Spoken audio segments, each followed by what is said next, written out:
Assalamualaikum warahmatullahi wabarakatuh. Alhamdulillah wassalatu wassalamu ala rasulillah. Maba'du, puji syukur kepada Allah, salawat kepada baginda Nabi Muhammad sallallahu alaihi wasallam. Bapak Ibu yang dirahmati oleh Allah, sebelum memulai mari sama-sama kita memohon kepada Allah, semoga yang hadir pada subuh kali ini Allah mudahkan segala urusannya, Allah sehatkan badannya, Allah lapangkan rezekinya, Allah jadikan dirinya tambah taat kepada Allah Subhanahu wa taala.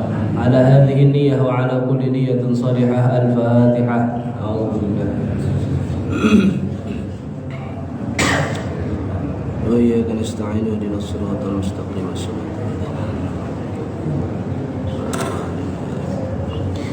Bapak Ibu yang dirahmati oleh Allah Subhanahu wa taala. Alhamdulillah, kita melanjutkan hadis kita yang kemarin, yang mana pada hari ini alhamdulillah kita sampai kepada bab bagaimana cara main takdir Allah Subhanahu wa taala. Apa maksudnya? Pertanyaannya, orang kalau bunuh diri itu berarti matinya dia mempercepat kematian, apa emang sudah jatuh takdirnya dia mati saat itu? Orang bunuh diri dia mempercepat kematian atau emang jatah matinya jam segitu gitu? Takdirnya cuma caranya aja. Takdirnya cuman caranya saja. Bagaimana Pak? Dia mempercepat kematian, apa emang udah takdirnya Pak? Oke.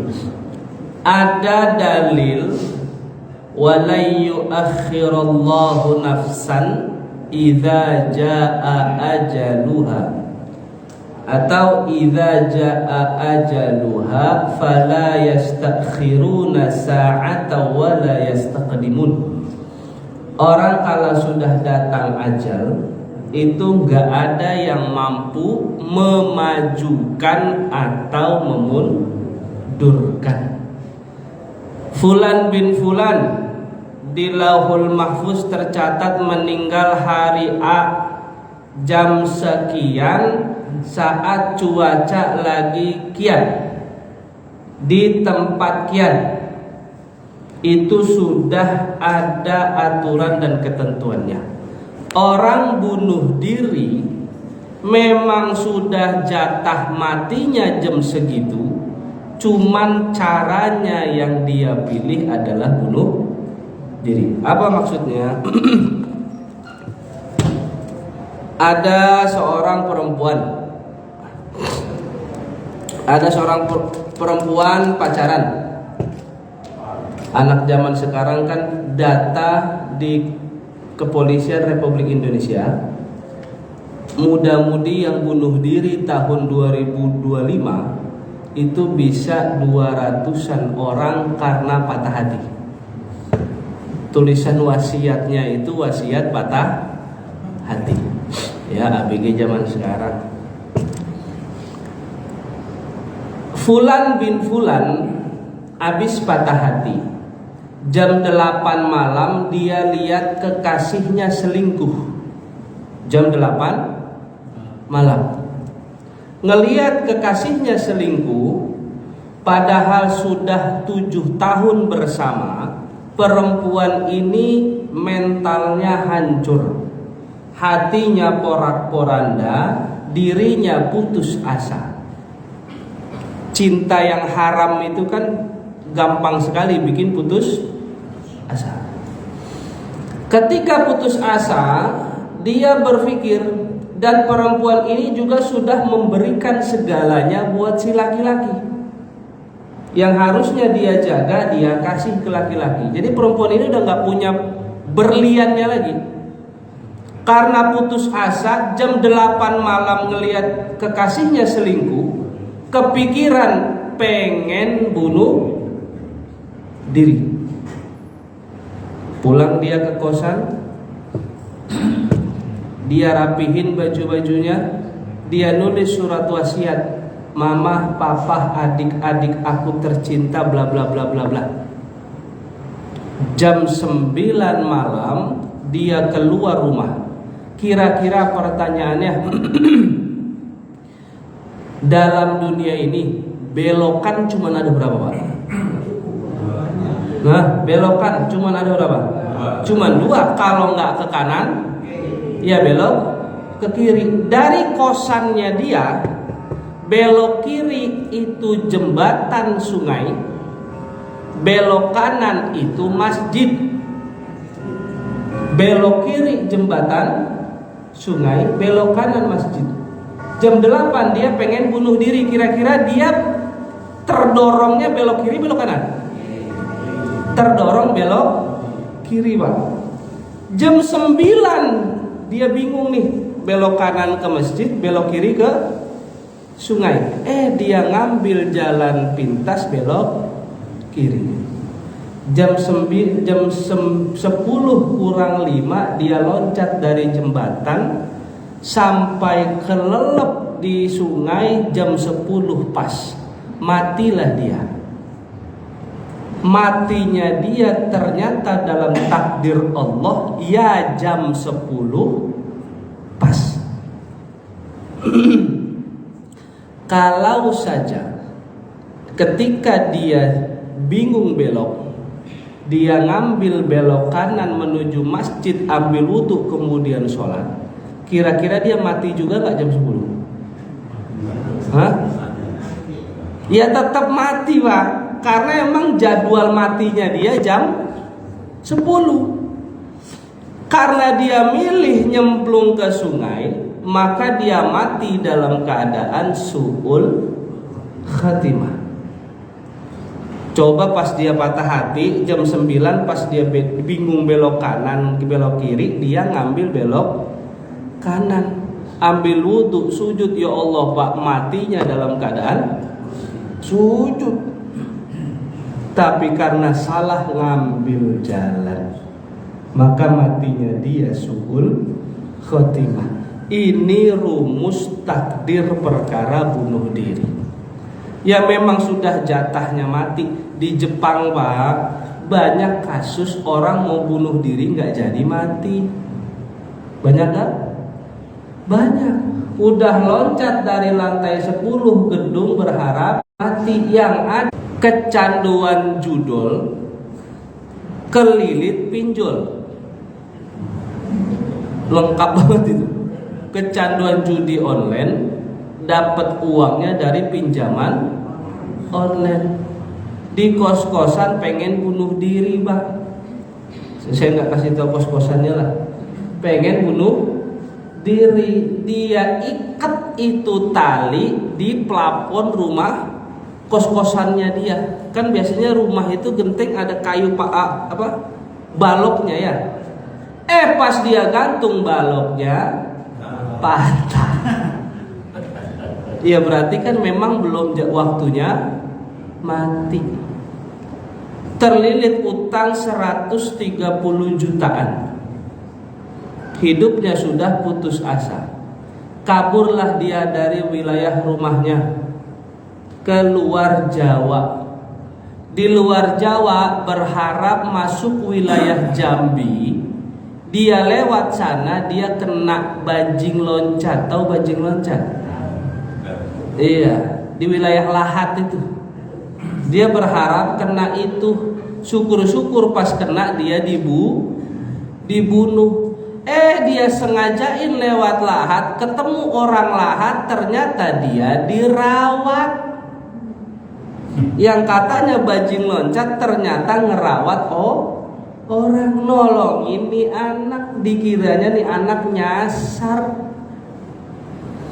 Jadi mati gak? Nggak jadi, Pak. Hampir beberapa cara dia kerjain, Pak, supaya dia mati. Emang belum waktunya mati.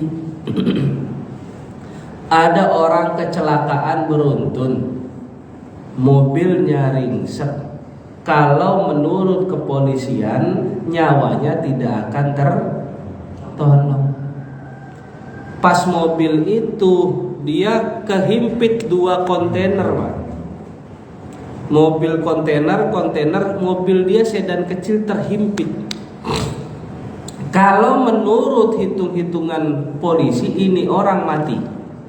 Pas kontainer ditarik, mobil yang terhimpit dipisahkan, pas dilihat ke dalam, orang yang bawa mobil masih hidup. Allah sisakan sedikit celah buat tubuhnya dia meringkuk dan tidak ada luka serius. Artinya kalau memang belum waktunya mati, ya nggak bakal mati. Allah Subhanahu wa taala berfirman di Al-Qur'an,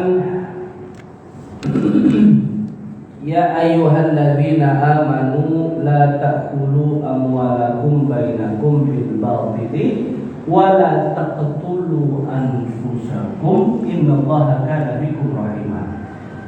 Jangan sampai sedikit pun terfikirkan untuk melakukan bunuh diri. Di antara sebab-sebab orang bunuh diri itu lantaran hilangnya asa terhadap rahmat Allah Subhanahu wa taala. Contoh, tadi pertama kisah orang patah hati. Yang kedua ini penting buat bapak-bapak. Ada data para istri yang bunuh diri gara-gara tidak ternafkahi. Jadi bapak-bapak kalau punya uang kasih aja semua ke bini udah, daripada bininya tidak ternafkahi, kepikiran oleh dia untuk melakukan bunuh diri. Sudah banyak perempuan-perempuan yang menyayat urat nadinya, para istri yang menyayat urat nadinya karena tidak ternafkahi dengan baik oleh suaminya. Ditambah dia nggak punya ilmu agama sedikit pun. Yang ketiga, sebab orang bunuh diri itu adalah kemiskinan akut, tapi tidak mau merubah keadaan. Udahlah miskin, sholat subuh nggak pernah. Udahlah miskin, sholat Jumat bolong-bolong. Udahlah miskin, disuruh kerja ogah. Udahlah miskin, disuruh kembangin kemampuan ogah. Maka kemiskinan akut ini bisa jadi sebab orang bunuh diri. Kemudian sebab bunuh diri selanjutnya apa Pak? Judi online. Tapi ada juga Pak, sempat viral itu, satu tongkrongan kehilangan temannya. Udah 3 hari temannya tidak nongkrong Pak di satu tongkrongan. Teman-temannya khawatir, disamperinlah ke kosannya. Innalillahi, dari depan pintu kosan sudah tercium bau busuk. Pas dibuka pintunya, persis di depan arah pintu sudah ada mayat tergantung. Ternyata dia kecanduan judi online, hutangnya di mana? Kemudian yang paling fatal sebetulnya mereka yang bunuh diri karena tidak ada pegangan keimanan atau agama. Nanti saya kasih lihat data-data kematian yang rata-rata mereka bukan orang Muslim. Agama mereka di luar Islam. Kemudian sebab orang bunuh diri yang kedua adalah salah kaprah memahami dalil. Apa maksud salah kaprah memahami dalil? Dulu pernah nggak Bapak Ibu mendengar ada tragedi bom bunuh diri? Banyak nggak dulu bom bunuh diri? Apa yang dijadikan target? Gereja, kemudian mal-mal, kemudian polisi, kemudian kafe. Di Mesir itu Pak, pernah ada orang bom bunuh diri, jaraknya itu hanya 70 meter dari tempat saya tinggal. 70 meter. Pelaku bom bunuh diri ini menargetkan kafe yang ada dekat tempat saya tinggal. Karena di sana banyak turis non-muslim yang datang ke itu kafe. Setelah di cross check Pak, ternyata mereka punya golongan dan organisasi. Organisasi mereka itu punya pemahaman terhadap Quran yang salah kaprah. Ini sebab banyak orang nekat melakukan bom bunuh diri. Contohnya apa? Ada ayat Quran, ya ayyuhan nabiyyu jahidil kuffar wal munafiqin waghluz alaihim wa ma'wahum jahannam wa bi'sal masir. Wahai Nabi, kata Allah di Quran, perangilah olehmu orang-orang kafir, dan perangilah olehmu orang-orang munafik, dan berlaku keraslah kepada mereka. Organisasi ini salah kaprah dalam memahami dalil. Dia pikir ayat ini perintah untuk bunuh orang kafir semena-mena. Bahkan Bapak Ibu, pernah ada kejadian perempuan pakai cadar, bawa bom, bawa pistol. Perempuan cadar, bawa bom, bawa pistol. Bukan pistol air, bukan. Pistol api, senjata api beneran. Ternyata dia terindikasi masuk organisasi salah kaprah memahami dalil. Orang yang bom bunuh diri Bapak Ibu, ada nggak yang bom bunuh diri nggak mati? Hah? Ada Pak. Dia bom bunuh diri, badannya doang hilang sebelah, hilang bagian bawah. Tapi nyawanya dibikin panjang oleh Allah. Ya emang belum waktunya mati. Jadi bapak-bapak, ibu-ibu, hati-hati masuk satu majelis yang isi kajiannya dikit-dikit bunuh, dikit-dikit perang. Karena ini ada indikasi kita didoktrin untuk berani melakukan bom bunuh diri. Apapun alasannya Bapak Ibu, bunuh diri tidak akan masuk ke dalam surga. Apapun alasannya. Innal muntahira yatalaqqa 'adzaban fil akhirah. Orang yang bunuh diri, muntahir itu bunuh diri, menghabisi nyawanya sendiri, yatalaqqa 'adzaban fil akhirah, berhak atasnya mendapatkan azab di akhirat. Organisasi tadi dia pikir setelah membunuh orang kafir dia akan masuk ke dalam surga. Padahal ini salah kaprah. Bahkan pelaku bom bunuh diri Bapak Ibu, menurut para ulama, mereka itu telah melaksanakan program kerjanya iblis. Program kerja iblis apa? Mengarahkan manusia mati dalam keadaan kufur. Yang dia bunuh orang kafir. Orang kafir ini mungkin gak akan beriman. Ada kemungkinan dia akan beriman. Tiba-tiba dia bunuh pakai bom, orang kafir mati dalam keadaan kafir. Maka tidak ada beda dia dengan iblis. Kemudian ini saya cari data tentang rata-rata angka kematian dalam beberapa tahun atau per tahun sekian dan sekian. Pertama, data bunuh diri tahun 2025 versi WHO Bapak Ibu, total data orang yang mati bunuh diri 720.000 orang mati bunuh diri, dan rata-rata bukan di negara mayoritas muslim. Kemudian data Global Burden of Disease tahun 2004 sampai 2024 sampai 2025. Data kematian orang bunuh diri 746.000 orang mati bunuh diri karena putus asa dari rahmat Allah Subhanahu wa ta'ala. Kemudian nih kita lihat negara-negaranya ya.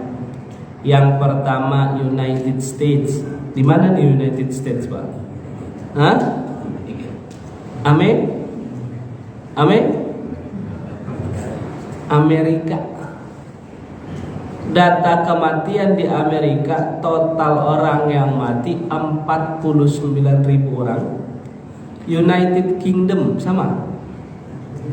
Inggris kematiannya 6.069. Kemudian Australia 3.214.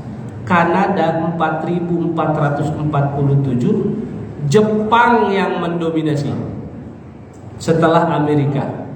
Jepang itu orang mati bunuh diri 20.268, dan banyak negara lain yang kalau ditotal dari WHO 720.000 orang mati karena bunuh diri. Ada nggak Pak orang mati, orang pengen bunuh diri gara-gara narkoba? Ada nggak? Bahkan ada satu narkoba yang orang ini kagak pengen bunuh diri, tapi tingkah lakunya bisa bikin dia mati, Pak. Dia nggak sadar dia sudah melakukan syarat-syarat bunuh diri. Dia nggak tahu itu. Itu kalau dia lanjutkan bisa jadi sebab dia mati. Saya nanya-nanya, Pak, ini narkoba jenis apa? Ternyata dikasih tahu nama narkobanya jenis, kalau pernah dengar, Sinte, Pak. Gak apa-apa, ini informasi. Ada narkoba nama jenisnya Sinte. Saya nggak tahu juga bentuknya kayak apa itu. Hah? Ya pokoknya saya nggak paham lah. Pokoknya namanya kata dia Sinte. Itu orang yang makai seneng banget jedotin palanya ke tembok, Pak.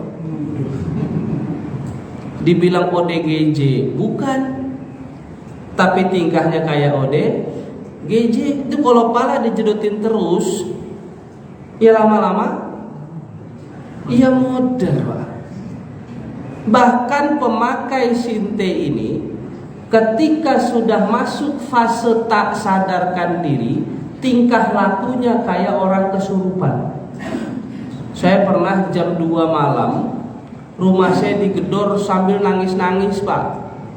Ada tetangga gedor, Ustaz tolong itu si Anu kesurupan, kata dia, jam 2 malam, Pak.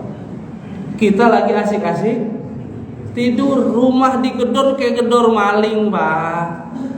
Bukan ngetok, nggak ada cerita ngetok begitu. Bugono ngetoknya. Anak sampai nangis-nangis karena kaget itu. Teriak-teriak dari luar, Ustaz tolong si Anu kesurupan. Kita bangun, ambil wudhu, datang ke tempat anak yang kesurupan. Pas datang ke sono kagak ada setannya sama sekali tuh badan, Pak. Tahu dari Ustaz, tahu dari mana badannya nggak ada setan? Ya kita baca ayat ruqyah nggak ada respon, nggak ada efek, tapi masih kayak kesurupan. Udah fix saya bilang, ini nggak beres ini anak nih. Ini bukan setan ini, setannya ada di ya dia. Masa udah dibacain surat As-Sajdah sampai saya sujud-sujud tuh anak kesurupannya masa masih ngehin saya, Pak? Ustaz tolong saya, katanya. Lah setan ngenalin kita. Tuh setan canggih banget ya.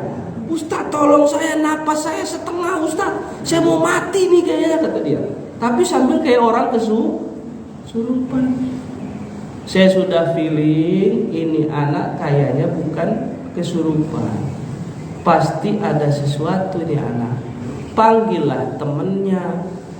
Saya ajak ngobrol temennya. Jujur sama saya bilang, dia habis ngapain? Ternyata habis make sinte, narkoba yang jenisnya ya begitu dah, kayak orang kesurupan. Ini Bapak Ibu harus tahu, karena narkoba jenis ini sih juga baru dengar, Pak. Ternyata ada juga model narkoba begini. Yang kita tahu kan palingan apa? Ekstasi, putau, apa lagi? Sabu. Tiba-tiba ada bayangan saya sinte itu rumput, Pak. Rumput sintetis di otak saya ya. Ternyata ada juga narkoba. Kemudian Bapak Ibu yang dirahmati oleh Allah Subhanahu wa taala, data dari Kapolri per tahun 2020 sampai 2024. Tahun 2000, tapi memang Indonesia alhamdulillah karena mayoritas di kita muslim, mereka ngerti bagaimana menghadapi masalah lewat sisi agama. Ternyata kasus kematian di Indonesia tidak terlalu banyak. Tapi kalau dihitung angka lumayan banyak karena bunuh diri. 2020 kasus bunuh diri yang ditanganin Polri itu totalnya kurang lebih 640 orang mati karena bunuh diri. 2021 629 orang mati. 2022 887 kasus bunuh diri. 2023 1288 kasus. 2024 1023 kasus. Artinya negara kita masih jauh dibanding negara-negara yang mayoritas non-muslim kasus bunuh dirinya. Lalu terakhir, bagaimana solusinya? Bagaimana solusinya supaya kita tidak gampang diarahkan kepada bunuh diri? Wasta'inu bis-sabri was-shalah.